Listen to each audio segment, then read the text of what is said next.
আসসালামু আলাইকুম। আজ 25শে মার্চ, মানব সভ্যতার ইতিহাসে কলঙ্কিত এক হত্যাযজ্ঞের দিন। 1971 সালের আজকের রাতে পাক হানাদার বাহিনী নিরপরাধ, নিরস্ত্র, ঘুমন্ত বাঙালির উপর নির্মমভাবে গুলি চালিয়ে হাজারো মানুষকে হত্যা করেছিল।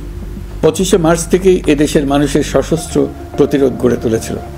9 মাসের যুদ্ধের মধ্য দিয়ে স্বাধীন হয় বাংলাদেশ।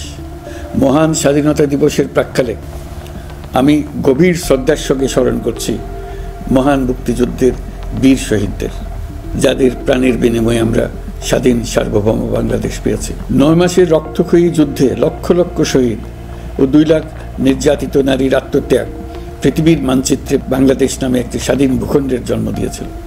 মুক্তিযুদ্ধের এই বীরদের প্রতি আমার সালাম।